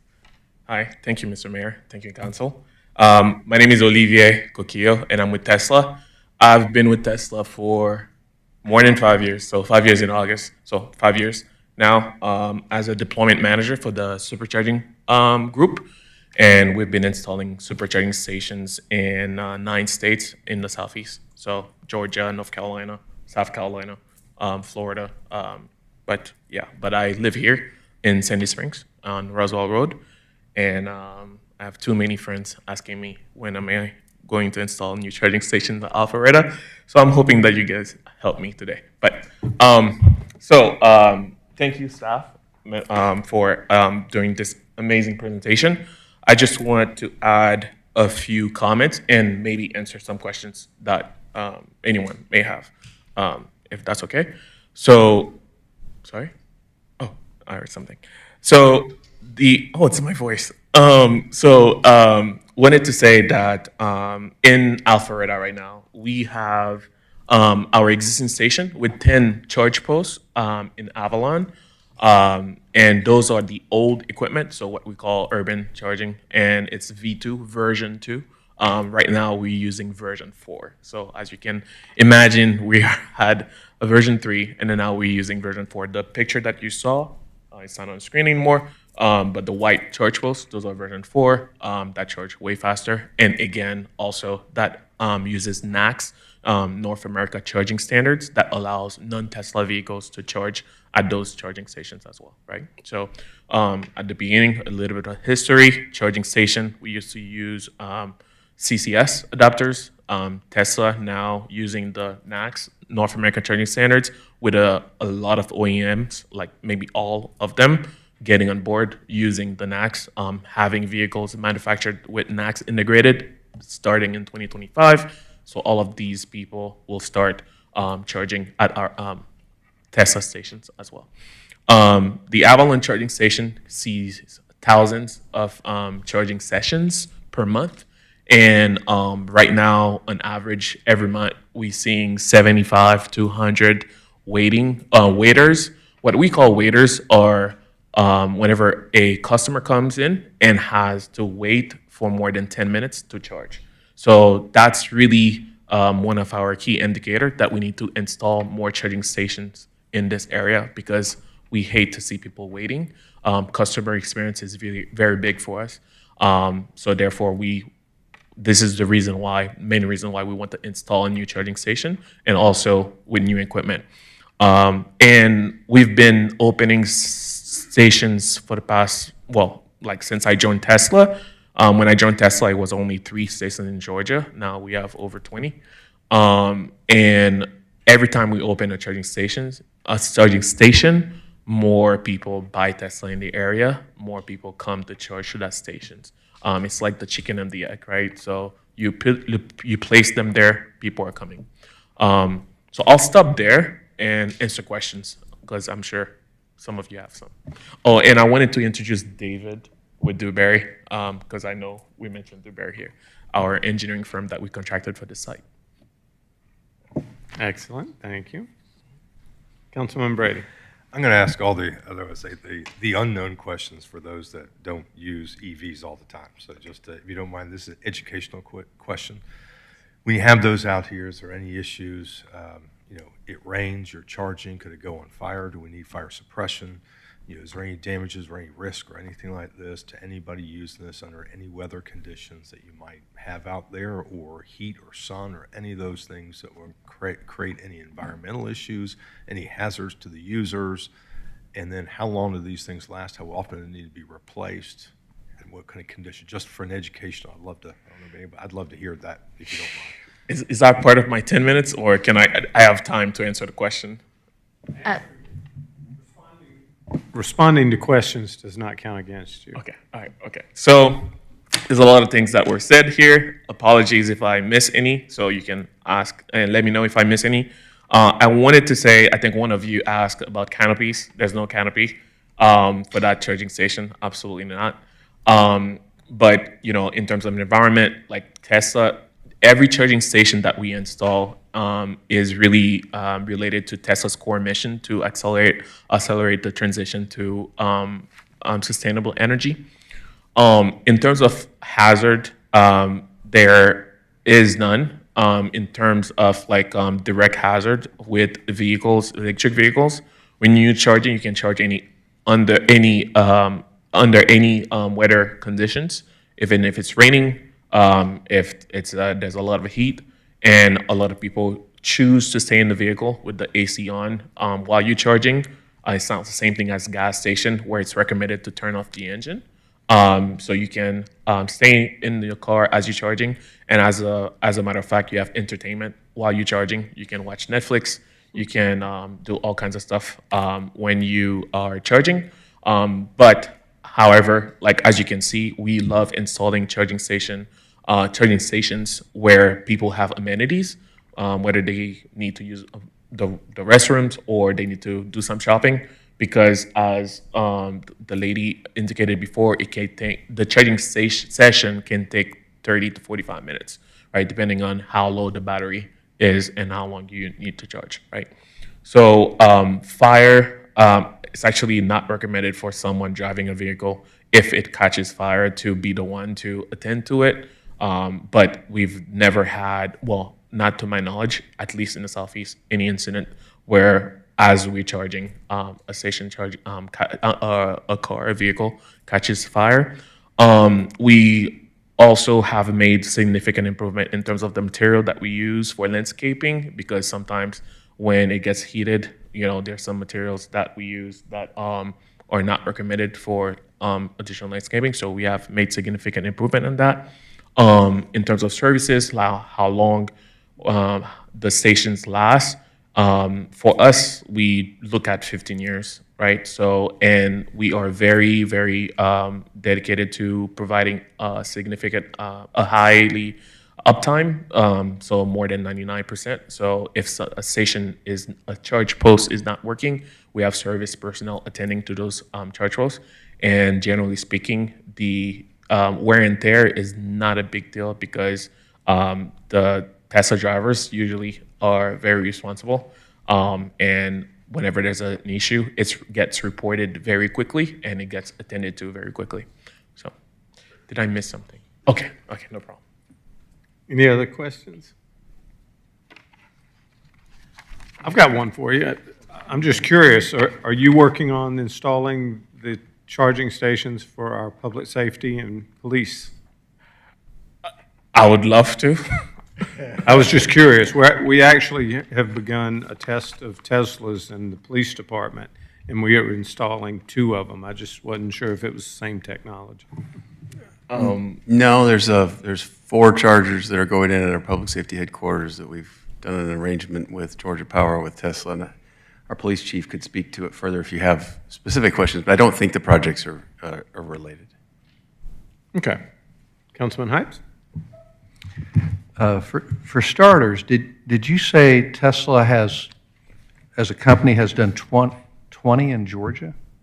20? I don't remember the exact number, but we have about 20 in Georgia, yes. In counting this one, this would be, out of the 22 would be in Alpharetta? Wait, say that again? So I was just struck by the number. You said there's like 20 Tesla EV stations in Georgia, and 2 of these will end up being in Alpharetta, 2 of those 20? Oh, well, it would be more than 20. Yeah, 2 of the, yes, will be in Alpharetta, that's correct. Okay. Yes. But my other questions were, so this one is 16 stations. Yes, sir. Is there any considerations that we as a city and you as a company would need to address on infrastructure, primarily, what's providing the current, when you're out in a parking lot, where are you getting and how are you providing the electricity for these stations? Is that something that you all put in? Oh, yeah, absolutely. So before the steps in determining, from conception to installation of those charging stations, first, the demand comes from the data that I shared before, looking at existing charging station, looking at how many sessions they get per month, and looking at how many waiter events they have, people waiting for more than 10 minutes. Then we decide to install a charging station. We go out there, our business development team, they go out there and try to make a deal with the property owners in an area that we think makes sense, like Windward Parkway, makes sense. Now, once that happens, this is where I get involved. From the business development team, they get in touch with someone like me to say, hey, we want to install a charging station within this property. My job, one of my first job, is to first reach out to the jurisdiction to understand what would be the requirements to install this conceptual charging station. And then, but the second part is also to reach out to the utility. In this case, this is Georgia Power, and we have an excellent relationship with Georgia Power. So that has already been taking place, where we reach out to Georgia Power and tell them, hey, we have a plan to install 16 charging stations. Based on 16 charging stations, we tell them what the demand for power will be for these 16 charging stations, and they tell us what size transformer they need to install for these charging stations. That's what I'm trying and to find that out. is a 2,500 kVA transformer. And then once that happens, there's a second part, which is the easement that they need to work with the property, which is something that is facilitated by Tesla as well. But in this particular case, Tesla and Georgia Power already have been in communication with utility coordination to make sure that they can provide power. And they actually told us where to install the transformer. So the transformer location that you see on the plan has been approved and blessed by Georgia Power. All right, and that's what I was trying to get to. Who puts in the infrastructure for the electricity, and then you pay for your, what? I don't want to sound dumb about this. Is it you pay for kilowatts? What do Kilowatt hour. Yeah, and Yes. you use your credit card, your tap to pay. So 2 things. You're asking for Tesla or the customer? So Tesla has an agreement. Oh, the customer. Okay. The customer pays per kilowatt hour, and they have an account. Like the car technically has an account with Tesla, right? And every time you charge, after the charging station is done, the Tesla charges the card. And last related points here in terms of safety. These can operate 24 hours a day? 24/7. Okay, and who's responsible for any lighting considerations? If you decide to charge at 2 o'clock in the morning and you're sitting in your car at 2 o'clock in the morning in a Kroger parking lot, who takes on the responsibility for safety and lighting? Is that the Kroger owner, or is that Tesla because they're the ones profiting from this? Who takes care of that? No, so that's a very good question because we care so much, and I believe there was one applicant who mentioned the same thing. We care a lot about people's safety, and we have found that a lot of times when we install the Tesla charging stations in an area where the lights come on at dawn, at dusk, like sometimes we don't control when the lights stay on or get off, right? So what we've decided moving forward on all Tesla charging stations is to install our own lighting that is fed from the transformer that is installed by Georgia Power. So Is that part of this project? Yes. And where is the lighting in this project? Is it bollard lighting? Is it overhead lighting? Is it? Oh, it's a pole. It's a lighting fixture mounted on a pole. Have we seen that?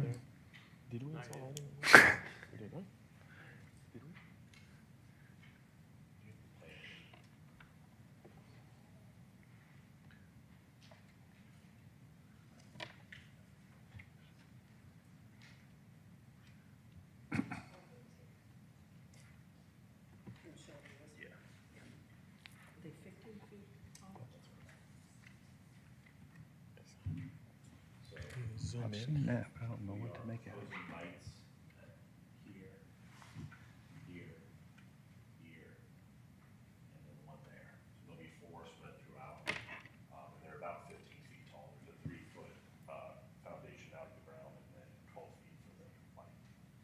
And those are between the stations and the sidewalk?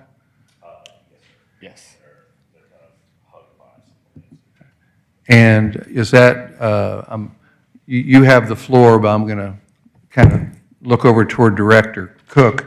Are these going to be standard city lighting fixtures like we have for other locations, or are they going to install their own? Are they going to go through some process? Are we going to be happy with what they put in?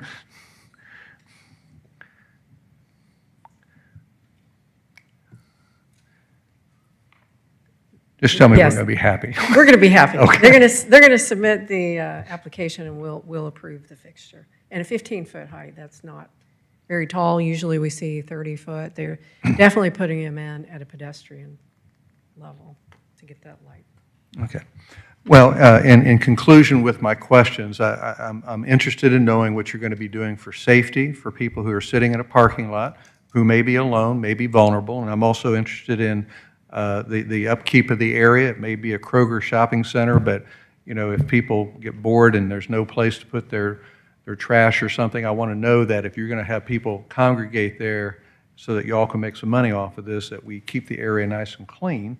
Right. And safe for our residents. Is that all being addressed? Right, that is being addressed. So generally speaking, and including for this station, we look at providing lighting, dedicated lighting, because we want to control that in a way, right? As long as our station is working, we want to provide lighting. And the second thing, providing trash cans so that people don't have to walk so far away to dispose of their trash. But the agreement is between Tesla and the property owner to service this trash can, these trash cans. And we have systems in place for the customers to report any kind of issues, like immediately. For example, if the trash cans are not being serviced, where then we go and address that concern with the property owner. But just a personal note, like whenever I open a new station, like for the next 3 months, I visit the station often because it's like my baby. So there's also that where they're getting dedicated attention from a Tesla employee who knows the project very well. All right. Well, I appreciate you answering my questions, and don't know how this is going to go, but I'm excited about the investment if it goes well. We're excited as well. Any other questions about the Tesla chargers? Seeing none, thank you very much. Thank you. Ms. Shapiro, We have no public comment cards in favor of this item. do we have any in opposition? I have none in opposition either. If there's anyone who would like to come and speak in favor, now is your chance. I see no one coming forward. Is there anyone who would like to speak in opposition? Once again, I see no one come forward. So we'll close public comment. Do I have a motion from council?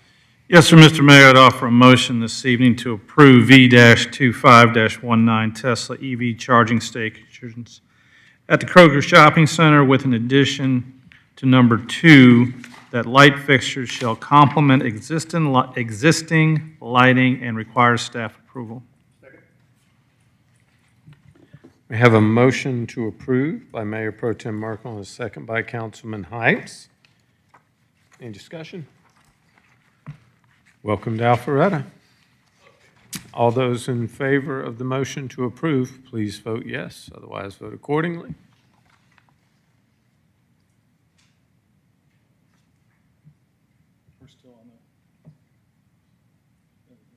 We were just keeping you in suspense.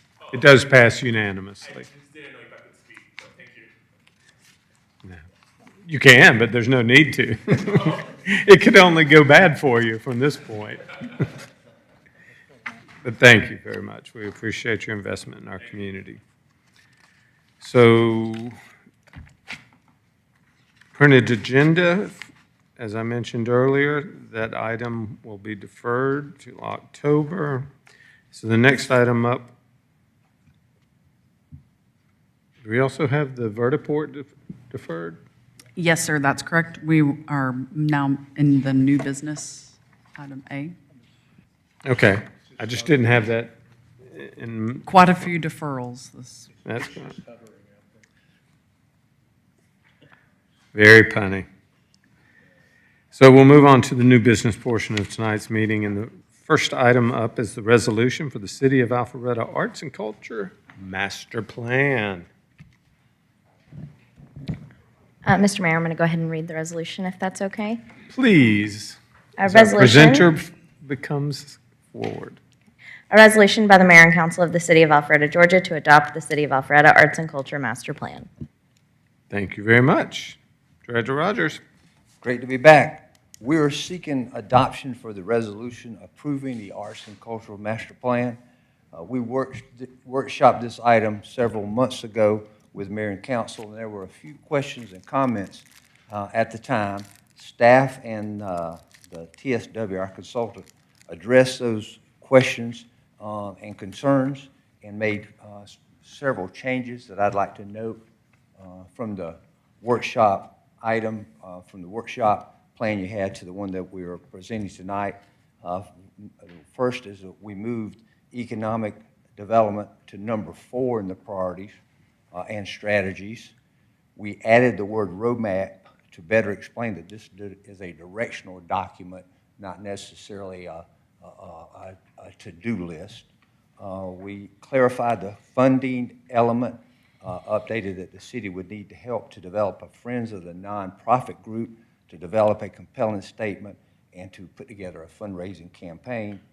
And we also changed Arts Alpharetta to a generic arts nonprofit to clarify that the city needs a Friends of the Nonprofit to do the fundraising, because that was a big issue, was of fundraising. So we have addressed all of those questions that were asked or comments that were asked that night, and so we submit this master plan for approval tonight. Be glad to answer any questions that you may have.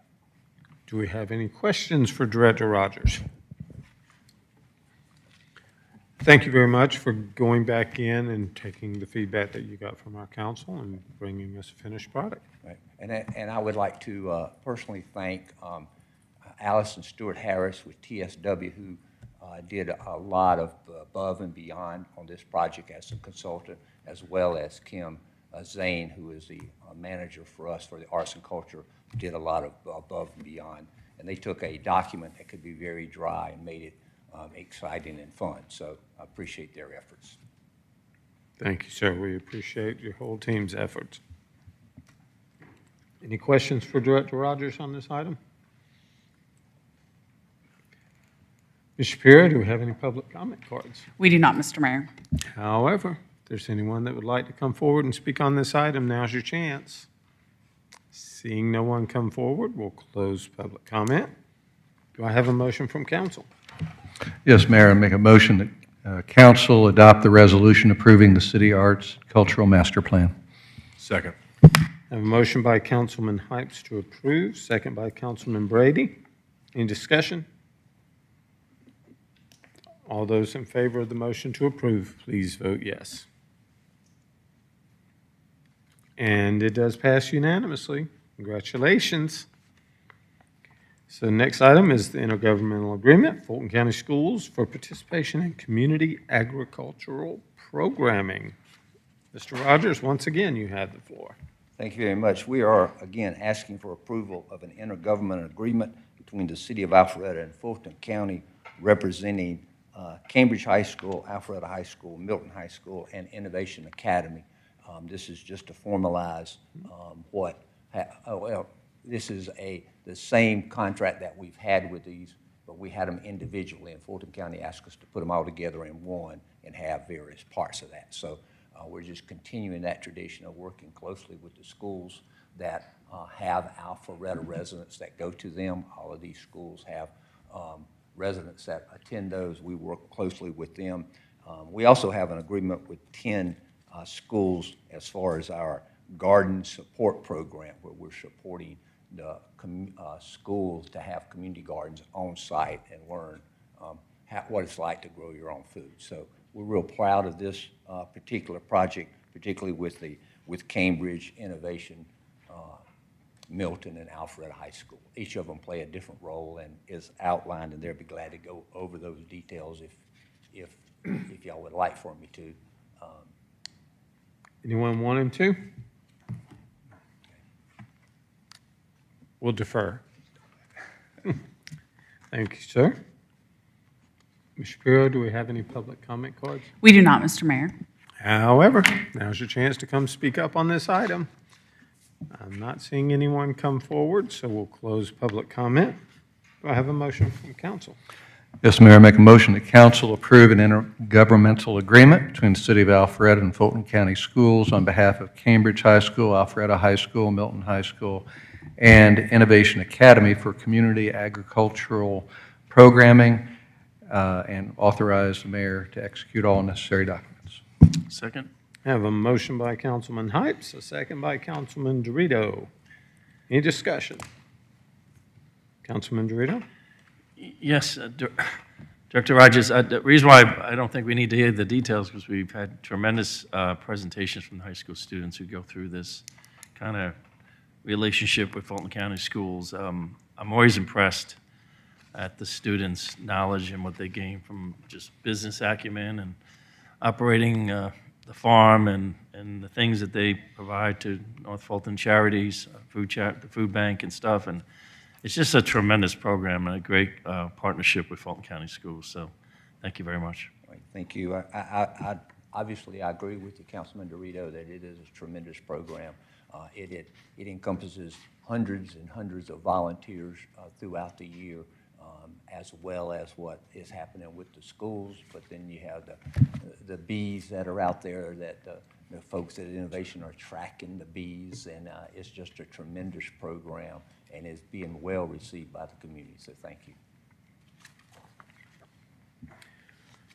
So seeing no other discussion, all those in favor of the motion to approve, please vote yes. It does pass unanimously. Congratulations on all that hard work coming to fruition. Next item up, very exciting invitation to bid, 26-003 pine shavings. So we're running the gambit here tonight. So this particular item is consideration for approval of an award for the invitation of bid to Queen Wood Products for pine shavings for the Equestrian Center. That's the pine shavings basically keep the horses in a neat environment when they're in their stalls. Those conditions are covered by the Georgia Department of Agriculture that tells us how much each horse needs. And in our case, they have to have 2 bales of pine shavings per horse. This particular contract, we will purchase those bales for $4.80, and we turn around and sell them for $8. That includes the labor and the transportation and all of that. So it's just a continuation of what we've been doing for a long time at the Equestrian Center. Thank you, sir. Councilman Hypes? Director Rogers, in the packet, it says total cost is $123,000. Is that an annual, or is that cover the 5 years? That's an annual cost. Okay, thank you. Any other questions for Director Rogers? Seeing none, thank you, sir. Ms. Shapiro. We have no public comment cards. for this However, item. if you'd like to come speak about pine shavings, now is your chance. I don't see a rush, so I'll go ahead and close public comment. Do I have a motion from council?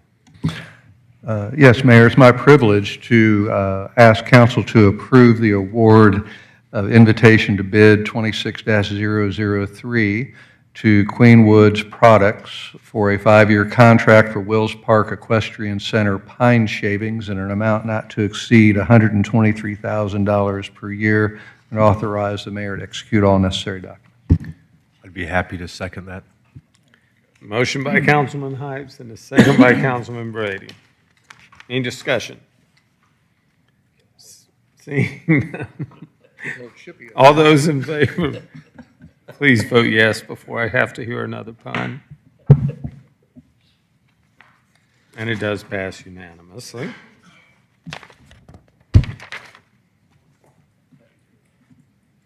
So next item is the resolution for the Development Impact Fee Advisory Committee appointments. Ms. Eswine, do you mind reading this resolution? A resolution by the Mayor and Council of the City of Alpharetta, Georgia, appointing 7 members of the city's Development Impact Fee Advisory Committee. Thank you very much. Mr. Doyle, you finally get to speak. You have the floor. Thank you, Mayor and Council. We are seeking your authorization to approve staff's recommended appointments for the Development Impact Fee Advisory Committee as part of the city's Impact Fee Program update. Committee appointments are a necessary preliminary step that we need to do in establishing any future updates to Alpharetta's existing fee program, because the Georgia Planning Act requires local governments utilizing an impact fee system to establish such a committee prior to the adoption of any ordinance updates or amendments. Recommended appointees are determined in accordance with the state's minimum planning standards, procedures, and impact fee compliance requirements. At this time, if you have any questions, I'd be happy to answer those. Thank you. Do we have any questions for Mr. Doyle?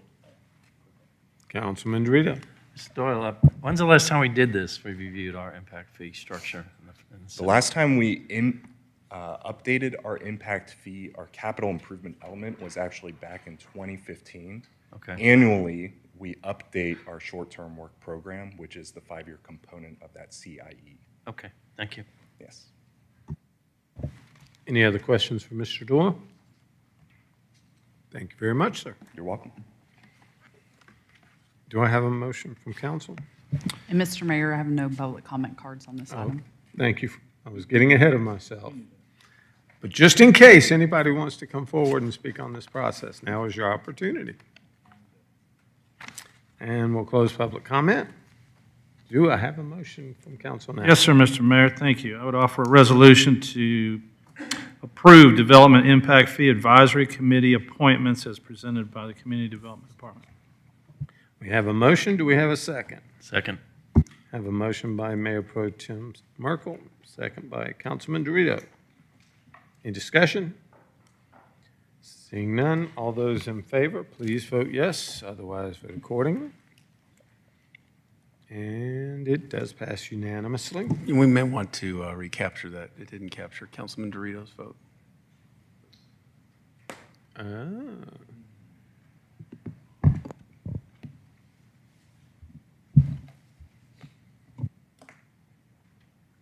It's still unanimous.